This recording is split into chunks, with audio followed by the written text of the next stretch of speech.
Carta do apóstolo Paulo aos Gálatas, capítulo 3. Nós vamos ler do verso 6 até o verso 14.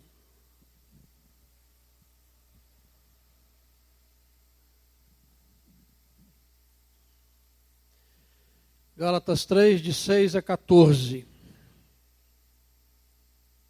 Diz assim a palavra de Deus. É o caso de Abraão, que creu em Deus, e isso lhe foi imputado para a justiça. Sabei, pois, que os da fé é que são filhos de Abraão. Ora, tendo a Escritura previsto que Deus justificaria pela fé os gentios, pré-anunciou o Evangelho a Abraão. Em ti serão abençoados todos os povos. De modo que os da fé são abençoados como crente Abraão. Todos quantos, pois, são das obras da lei, estão debaixo de maldição, porque está escrito: maldito todo aquele que não permanece em todas as coisas escritas no livro da lei, para praticá-las. E é evidente que pela lei ninguém é justificado diante de Deus, porque o justo viverá pela fé. Ora, a lei não procede de fé, mas aquele que observar os seus preceitos, por eles viverá. Cristo nos resgatou da maldição da lei, fazendo-se ele próprio maldição em nosso lugar. Porque está escrito: maldito todo aquele que for pendurado em madeiro, para que a bênção de Abraão chegasse aos gentios, em Jesus Cristo, a fim de que recebêssemos pela fé o Espírito prometido. Amém. Como nós já estamos bem informados, durante toda essa semana, nós tratamos aqui, nas nossas reuniões, nos nossos cultos, sobre a família cristã, as suas lutas, as suas vitórias, as suas dificuldades, seus relacionamentos. E realmente foi uma semana muito abençoada. E hoje, pela manhã, tivemos também um culto especial. E agora à noite, nós estamos aqui reunidos para fechar esta semana.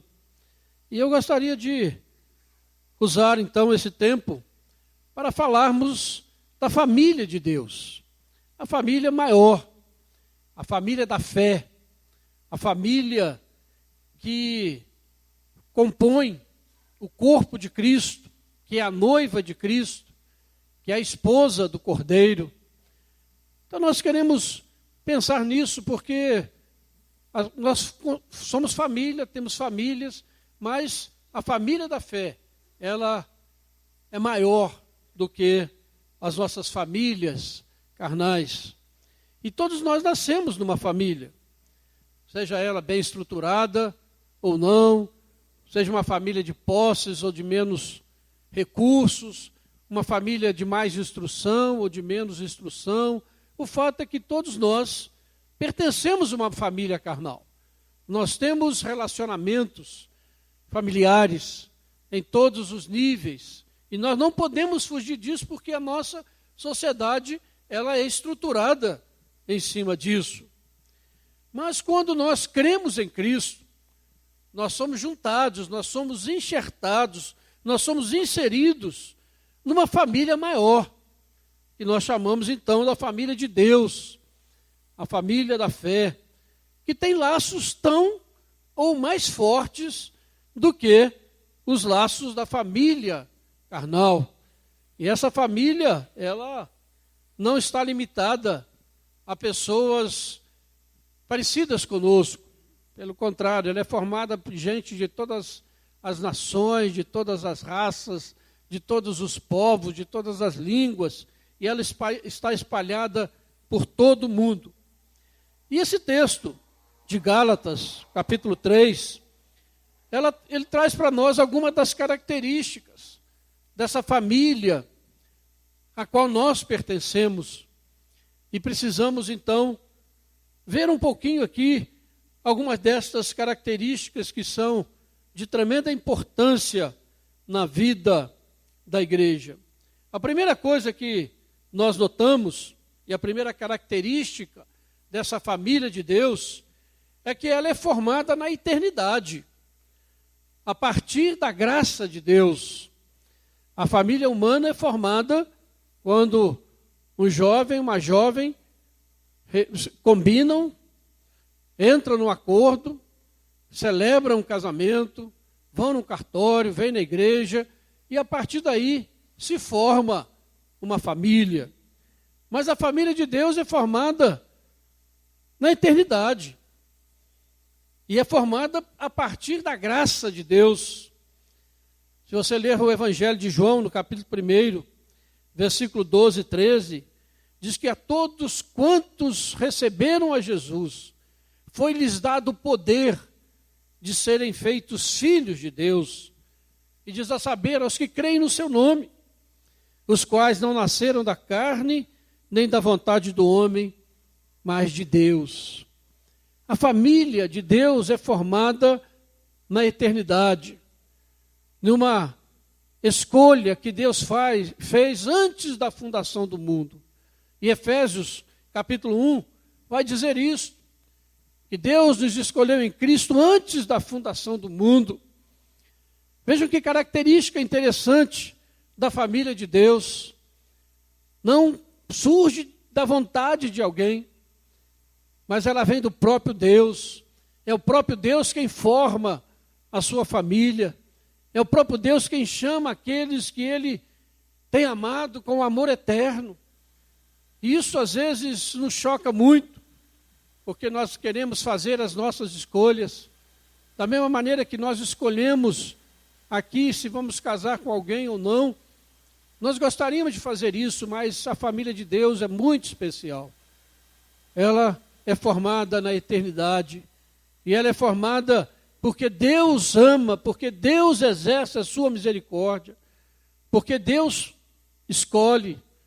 E é interessante uma palavra em Romanos, capítulo 9, 16, onde Paulo, depois de discorrer sobre a soberania de Deus, ele diz assim: não depende de quem quer ou de quem corre, mas de usar Deus a sua misericórdia. Não depende da vontade humana, mas depende de Deus usar a sua misericórdia. Então nós vemos que a família de Deus, ela é muito especial.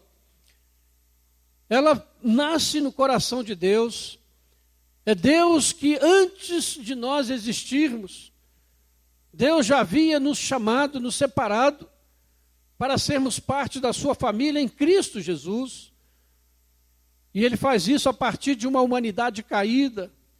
Ele faz isso a partir de uma humanidade que rejeitou a Ele. E por isso Deus exerce essa misericórdia. Porque se Ele deixasse o ser humano no seu caminho, todos seriam condenados, ninguém faria parte da família de Deus. Mas Deus, na sua misericórdia, Ele tem nos chamado para sermos parte da sua família. E às vezes nós ficamos admirados com isso. Mas durante toda essa semana nós falamos muito sobre Abraão, usando o texto lá de Gênesis 12. Abraão tinha mais 2 irmãos, um chamado Naor e outro chamado Harã. Harã morreu, né, mais novo do que eles. Ele teve um sobrinho, um filho chamado Ló. Mas desses 3, Deus chamou Abraão. Por que não chamou Naor? Por que não chamou Harã? Por que não chamou Terá, o pai de Abraão? Ou seja, nisso nós vemos Deus exercendo a sua soberania. Nós vemos Deus exercendo o seu direito como criador e como dono e como chefe e como senhor da sua família. Então, ser parte da família de Deus, meus irmãos, é altíssimo privilégio. Pensar que de entre uma humanidade caída, nós como pecadores, caídos, sem esperança, sem rumo, sem direção nesse mundo, Deus nos ama, Deus nos amou com amor eterno. Deus nos elegeu para sermos verdadeiramente a sua família sobre a face da terra, para sermos os herdeiros do seu reino, sermos co-herdeiros com Cristo de todo o universo que Ele criou para o louvor da sua glória. E essa escolha é feita quando Deus, Efésios capítulo 2, versículo 4 e 5, diz: mas Deus, estando nós mortos nos nossos delitos e pecados, Deus nos deu vida juntamente com Cristo Jesus e nos fez assentar nos lugares celestiais. Mas Deus, sendo rico em misericórdia, por causa do grande amor com que Ele nos amou, Ele nos fez partes da sua família. Não há nada maior do que isso, irmãos. Fazer parte da família de Deus, fazer parte desse povo que Deus tem amado com amor eterno. Por mais difícil que seja entender isso, nós podemos entender quando vemos Deus chamando Abraão, fazendo com ele um pacto, uma aliança, dizendo que iria abençoar os descendentes dele no decurso das gerações. E nós vemos aqui Paulo, milhares de anos depois, escrevendo que os descendentes de Abraão são igualmente abençoados como ele foi. Então a família de Deus, ela tem essa característica muito especial, formada na eternidade, formada no amor de Deus, formada porque Deus exerceu a sua misericórdia para conosco. E se nós somos da família de Deus, o que tem que haver no nosso coração é uma profunda gratidão, uma vontade de servir a este Deus que nos amou, não sei porquê, mas Ele nos amou em Cristo Jesus. Não porque fôssemos melhores do que alguém, porque a Bíblia diz que Deus escolheu as coisas que não são, aquelas que não têm valor nenhum diante da sociedade, para formar o seu povo, para que ninguém se glorie na presença dEle.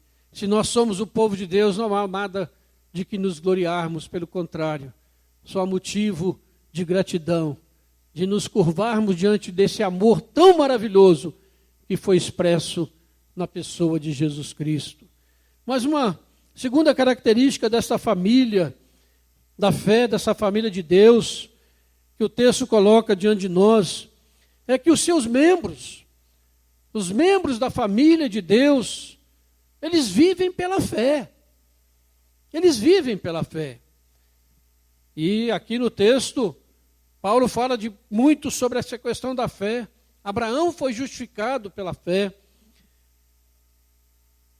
E o que nós aprendemos é que aqueles que foram um dia eleitos na eternidade, no tempo da sua existência, somos chamados através da pregação do Evangelho da Graça, e somos inseridos em Cristo Jesus pela fé, nesta família de Deus, eleitos na eternidade, chamados no tempo, pela graça de Deus maravilhosa, pelo Evangelho da graça que é pregado, que é anunciado, este Evangelho que diz que Jesus Cristo nos amou de uma tal maneira que Ele foi a uma cruz no nosso lugar, que Deus nos amou de uma maneira tal que Ele deu o seu Filho para morrer. E quando nós entendemos este chamado, nós entendemos este amor, nós então, pela fé, entregamos a nossa vida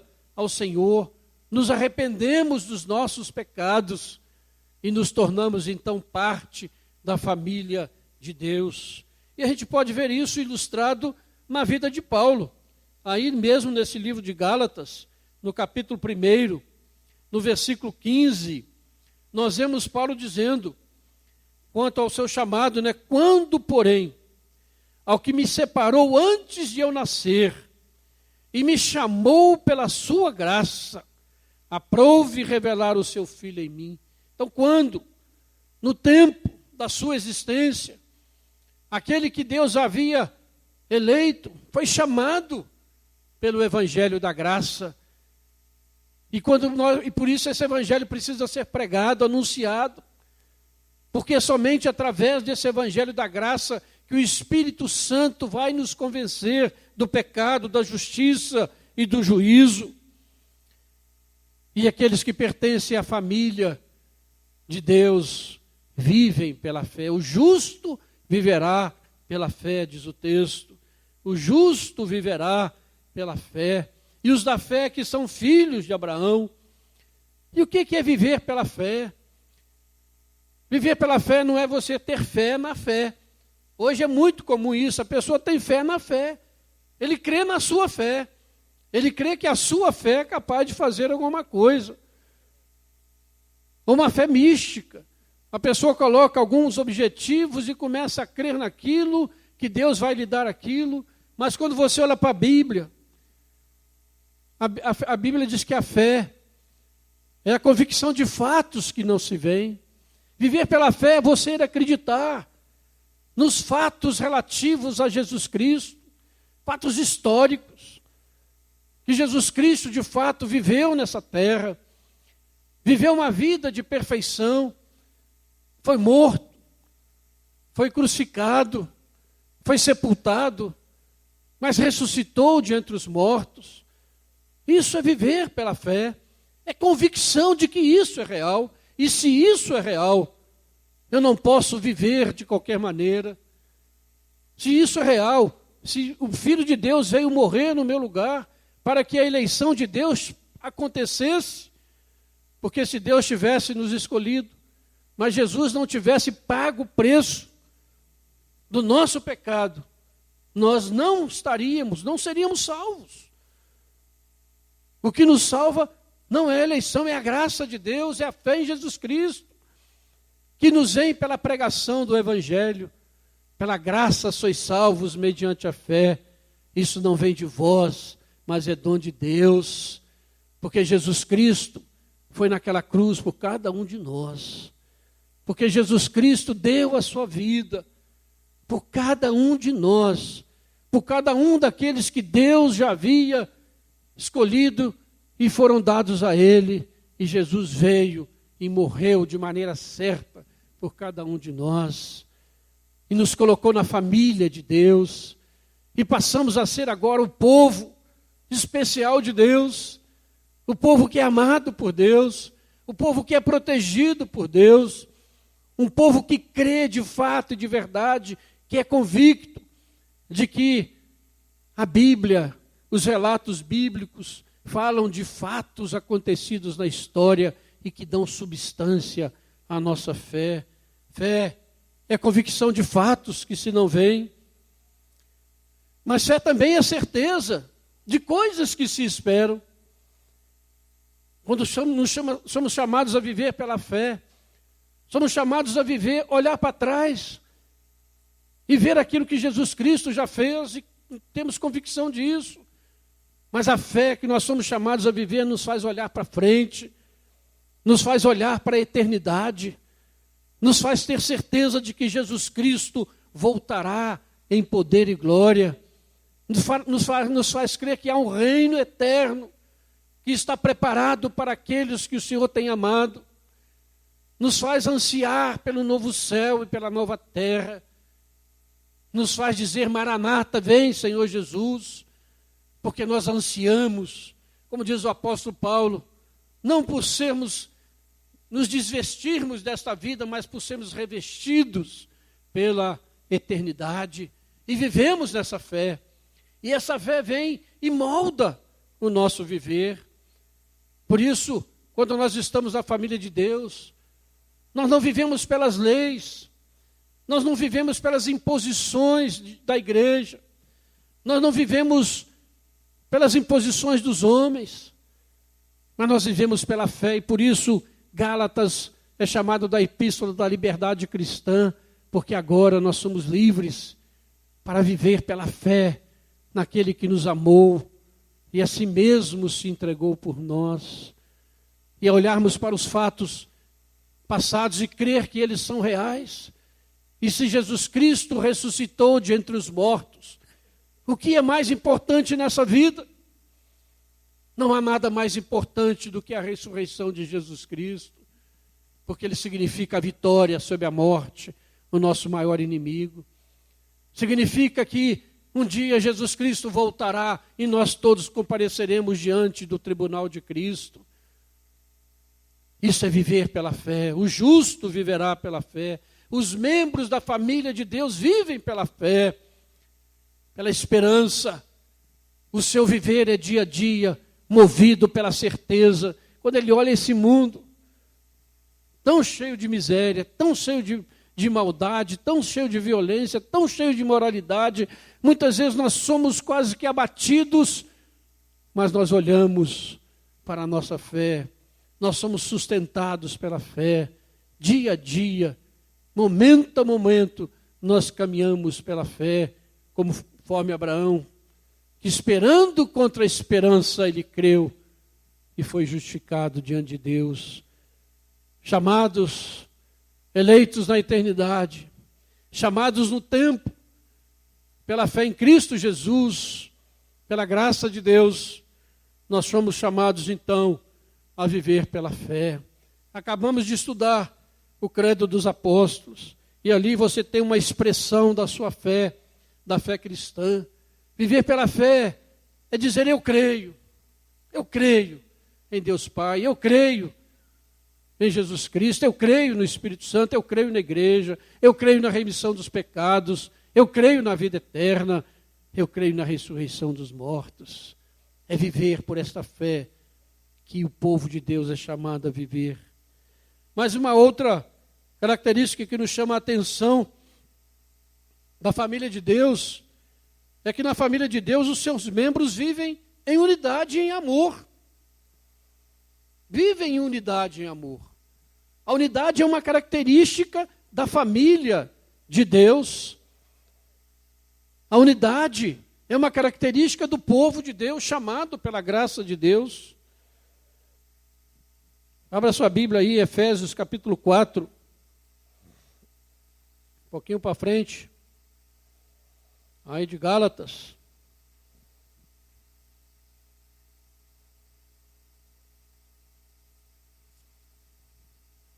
Capítulo 4, do verso 1 até o verso 6, diz assim: Rogo-vos, pois eu, o prisioneiro no Senhor, que andeis de modo digno da vocação a que fostes chamados, com toda humildade e mansidão, com longanimidade, suportando-vos uns aos outros em amor, esforçando-vos diligentemente por preservar a unidade do Espírito no vínculo da paz. Há somente um corpo e um Espírito, como também fostes chamados numa só esperança da vossa vocação. Há um só Senhor, uma só fé, um só batismo, um só Deus e Pai de todos, o que é sobre todos, age por meio de todos e está em todos. A unidade da fé, a família de Deus é chamada a viver esta unidade. E essa unidade só é possível existir se houver perdão, se houver disposição de nos perdoarmos uns aos outros, de nos amarmos uns aos outros. Nós vemos nas famílias muita desunião, muitas brigas, muitas disputas, mas na família de Deus isso não pode existir. Existe um só Pai, um só batismo, todos somos habitados pelo mesmo Espírito. E é interessante que no versículo 3 aí de Efésios, diz que nós devemos nos esforçar diligentemente por preservar a unidade, ou seja, nós não somos chamados a criar a unidade já existe, ela vem do Espírito de Deus que habita em nós.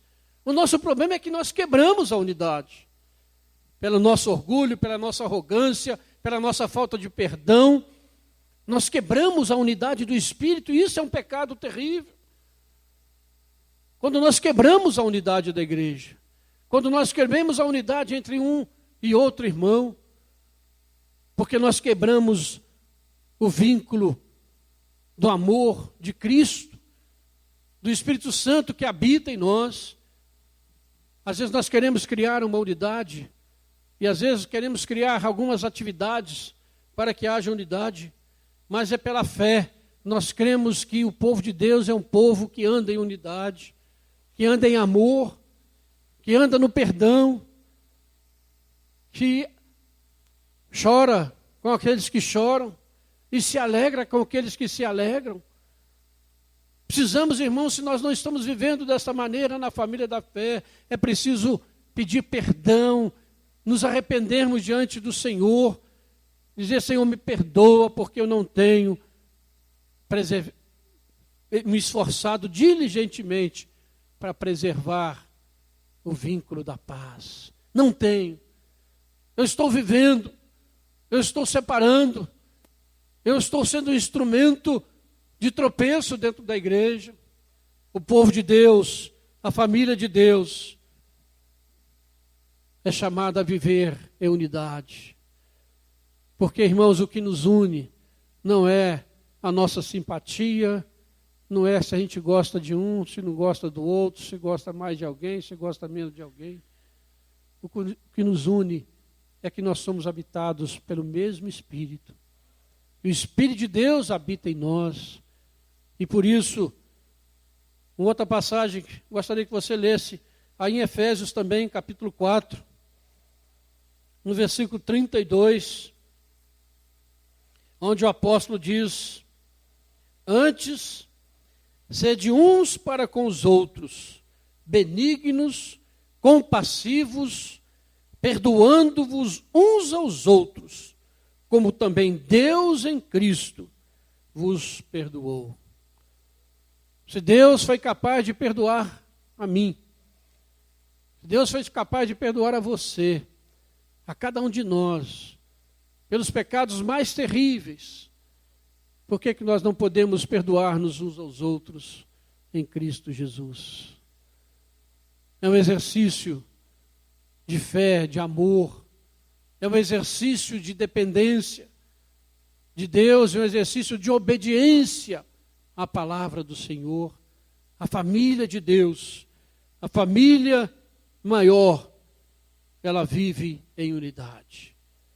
Nos esforçamos diligentemente para nos perdoarmos uns aos outros, porque Deus em Cristo nos perdoou, nós devemos assim também perdoar-nos uns aos outros.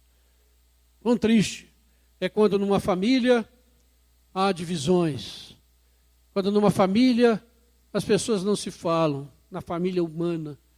É triste, mas existe e acontece. Mas na família de Deus, isso não pode acontecer, se é que nós, de fato, somos da família de Deus. Porque dentro da família de Deus, da igreja, há também aqueles que são usados para provocarem divisão e afastamento. Família de Deus, chamada, eleita, escolhida na eternidade, chamada no tempo pela pregação do Evangelho da Graça, chamada a viver em unidade, a esforçar-se diligentemente, a perdoar-nos da mesma maneira que nós somos perdoados. Mas uma quarta e última característica que eu quero ressaltar aqui nesse texto é que a família de Deus, a família da fé, é chamada para ser bênção a todas as nações da terra. Nós já sabemos disso de Abraão. Agora aqui nesse texto, no versículo 13 e 14, o apóstolo diz: Cristo nos resgatou da maldição da lei, fazendo-se Ele próprio maldição em nosso lugar, para que a bênção de Abraão chegasse aos gentios em Cristo Jesus, a fim de que recebêssemos pela fé o Espírito prometido. Somos chamados não para sermos abençoados apenas. A mentalidade hoje dos nossos tempos é isso. Eu entro numa igreja porque eu quero ser abençoado. Eu faço a minha profissão de fé, sou batizado porque eu quero ser abençoado. Nada contra ser abençoado. Mas nós somos chamados como família de Deus, não apenas para sermos abençoados, e nós somos abençoados com o perdão, com a graça, com a unidade, com o amor, mas nós somos chamados para ser bênção. Nós somos chamados para ir aos confins da terra, levando essa palavra de libertação, de amor, de um Deus que perdoa, de um Deus que resgata o mais vil pecador. Nós somos portadores dessas bênçãos. E se a igreja não fizer isso, e se nós não fizermos isso, quem fará? Somos família bendita do Senhor. Não para ficarmos acumulando bênçãos, não para ficarmos acumulando as bênçãos que recebemos do Senhor, mas para sermos canais dessa bênção àqueles que ainda não têm, para levarmos a mensagem gloriosa de Jesus Cristo, para que o nome de Deus seja exaltado e glorificado entre as nações, fazer a bênção de Abraão chegar aos confins da terra. Que maravilha, que bênção, sermos parte desta família de Deus, com a missão tão grandiosa, com a missão tão extraordinária que recebemos. Não podemos reter isso. Somos família bendita, aí vou receber tudo, né? Sou filho do rei, tenho direito a receber isso, a receber aquilo, vou acumulando, até que Deus vem e tira tudo. Mas Deus nos manda ser bênção. E a família de Deus é bênção onde ela está. Não apenas nos confins da terra, mas na sua cidade, na sua casa, na sua família. As pessoas podem olhar para essa família bendita do Senhor e ser tocado também a ser parte dela, pela graça de Deus. Família de Deus nasce na eternidade, quando Deus escolhe, antes da fundação do mundo, família de Deus chamada no tempo, pela fé em Cristo Jesus, chamada no tempo da existência para viver pela fé, crendo verdadeiramente nas promessas do Senhor. É chamada a viver em unidade, em amor, perdoando uns aos outros, como nós somos perdoados por Deus em Cristo Jesus, chamados para sermos bênção até os confins da terra. Você é parte dessa família? Essas características estão presentes na sua vida? Ou você acha que você está nessa família porque você é muito bom, você mereceu? Ou você acha que você não está nessa família porque Deus não te escolheu? Mas se você está ouvindo essa mensagem, pode saber que Deus tem um propósito para a sua vida. Ele quer salvá-lo em Cristo Jesus. Ele veio para isso. Ele enviou o seu Filho amado, para que todo aquele que nele crê não pereça, mas tenha vida eterna. É preciso que tomemos uma decisão da nossa vontade. Às vezes a pessoa fica esperando aparecer um anjo para ele, parecendo arrepiar tudo, esperando que um fato extraordinário aconteça, quando Deus está te falando todos os dias. Arrependa-se e creia. Tome uma decisão na sua vida. E quando você dizer, Senhor, eis-me aqui, tem misericórdia de mim, o perdão do Senhor virá sobre você. A graça de Deus vai alcançá-lo. E você vai ser colocado na família de Deus. Família bendita do Senhor, herdeira do céu e da terra, chamada para ser bênção até a todas as nações, chamada a ser bênção na sua casa, na sua cidade, na sua família carnal. Essa é o chamado de Deus para cada um de nós. Família bendita do Senhor. Que coisa gloriosa ser parte dela. E essa mensagem, e essa oferta é para todos. Essa oferta é para todo aquele que crê. Arrependa-se e creia e torne-se membro desta família. Mesmo que a sua família terrena não seja referência para você, ou mesmo que ela seja, você ame muito a sua família terrena, mas acima dela está a família de Deus, daqueles que foram amados e chamados pelo Deus de amor e de misericórdia e de perdão. E hoje à noite, nós temos aqui o privilégio de participar desta mesa. É a refeição comunitária da família de Deus. Quando nós queremos comemorar alguma coisa na família, geralmente faz uma festa, um almoço, um jantar, se reúne ao redor de uma mesa. A família de Deus, o momento de celebração é quando nós assentamos ao redor desta mesa. Porque nesta mesa nós vemos de fato o amor de Deus manifestado. Nesta mesa nós vemos a graça de Deus que nos alcançou. Nessa mesa nós vemos os nossos pecados que foram perdoados. E nós vemos quão terrível é o nosso pecado, para que Deus pudesse nos perdoar, mesmo nos amando. Na eternidade, o seu Filho teve que dar a sua vida, ter o seu corpo partido, o seu sangue derramado, para que nós pudéssemos ter vida. Esse é um momento de celebração, de gratidão. É um momento de alegria do povo de Deus. Porque o Senhor disse que nós deveríamos fazer isso até que Ele volte. E todas as vezes que nós nos reunimos e celebramos a ceia, nós estamos anunciando a volta do Senhor. Estamos expressando a nossa fé. E estamos nos alimentando juntos como povo de Deus. A ceia é sempre uma celebração comunitária. Ela sempre foi celebrada pelo povo de Deus, mesmo naqueles lugares mais difíceis, mesmo nos momentos de perseguição mais duras pelas quais a igreja passou, mesmo quando era proibido, o povo de Deus arrumava um jeito de se reunir, mesmo que fosse um grupo pequeno, para comer e beber e celebrar a grande vitória, o grande amor de Deus, para expressarmos obrigado, Senhor, porque eu sou da tua família. Obrigado, Senhor, porque Jesus Cristo deu a sua vida no meu lugar. Obrigado, Senhor, porque eu tenho uma esperança certa.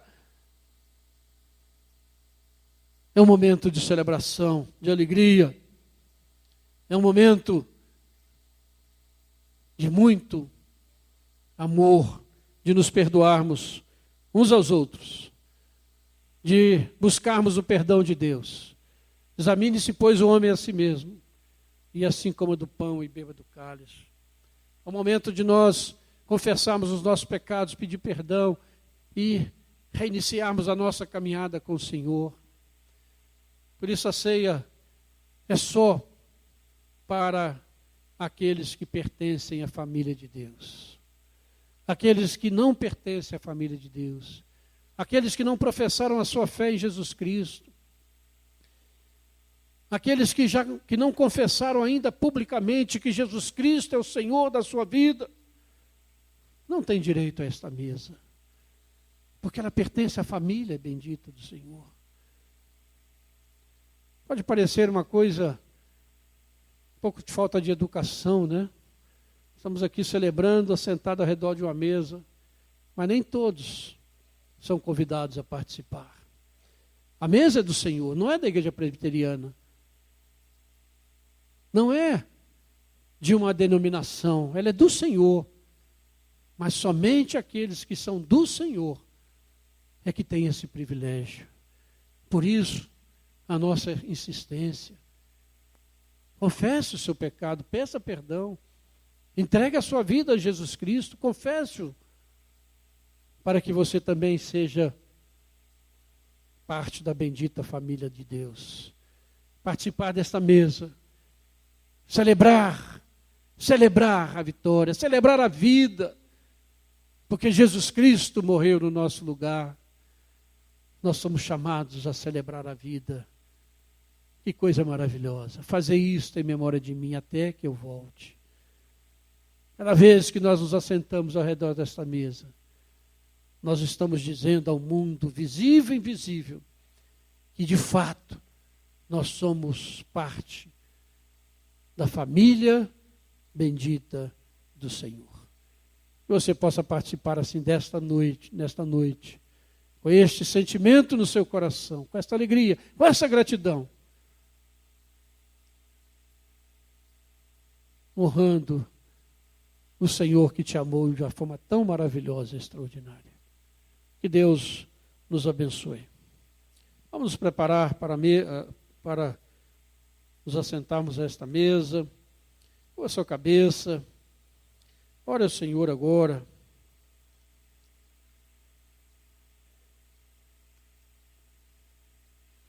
Peça que o Espírito de Deus sonde o seu coração.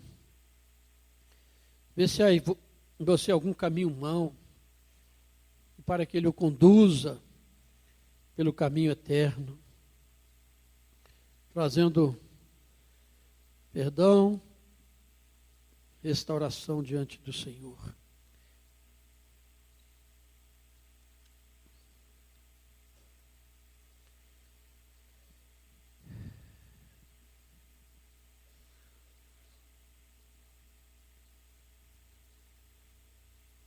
Senhor nosso Deus, nosso Pai, bendito é o Teu nome, Senhor.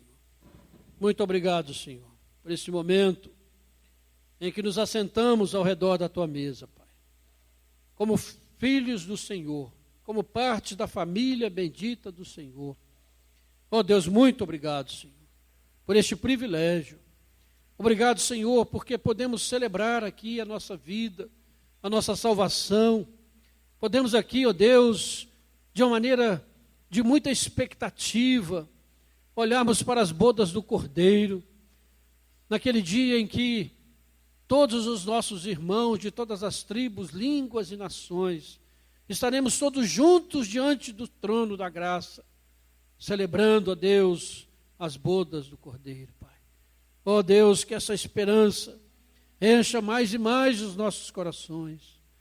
Ó Deus, que a certeza de que Jesus Cristo, de fato, venceu a morte, vive e reina, possa dominar os nossos corações. E possamos, ó Deus, de fato e de verdade, buscar o Senhor de todo o nosso coração. Pai, contempla cada um de nós que aqui estamos e perdoa-nos, ó Pai.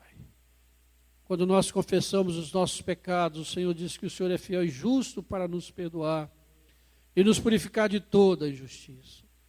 Perdoa-nos mais uma vez, Pai, com a Tua graça infinita, Pai. E, ó Deus, e faze-nos dignos de participar desta mesa. Ó Deus, de fato, para que de fato nós possamos ser alimentados por ela, Pai. E possamos, ó Deus, ter uma vida espiritual vigorosa, cheia de alegria, Pai. Ó Deus, esta é a mesa da comunhão. É a mesa que nos une uns aos outros, ó Pai. Nós vimos sobre a unidade da igreja, que é criada pelo Teu Espírito. Ó Deus, e é celebrada aqui nesta mesa da comunhão. Todos aqueles que participam do mesmo corpo, participam do mesmo sangue, participam do mesmo Espírito, ó Pai.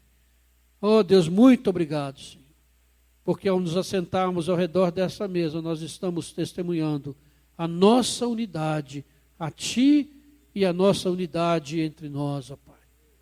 Ó Deus, muito obrigado, Senhor. Ó Deus, que possamos fazer isso nesta noite, com muita alegria e gratidão em nossos corações, ó Pai. Pedimos a Deus que o Teu Espírito Santo consagre os elementos que serão usados nesta noite, para que eles sejam um verdadeiro alimento espiritual para o Teu povo aqui presente, Pai. Ó Deus, muito obrigado, Senhor. Ó Deus, e continue fazendo a Tua obra no coração daqueles que ainda não participam, para que em breve estejam juntamente conosco, celebrando a vitória de Jesus Cristo na cruz, celebrando a sua nova vida, Pai. Ó Deus, muito obrigado, que ao participarmos desses elementos nesta noite, ó Deus, possamos nos unir mais e mais uns aos outros, pela graça do Senhor. Derrama o Teu perdão sobre nós e derrama, Pai, a capacidade de nos perdoarmos uns aos outros para a glória do Teu nome. Nós oramos, ó Pai, em nome de Jesus. Amém, Senhor. Amém.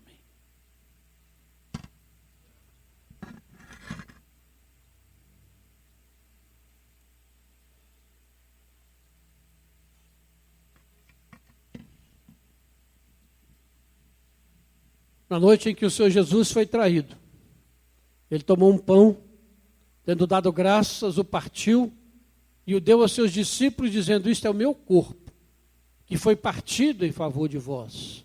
Tomai e comei, diz o Senhor.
Luz do mundo vieste.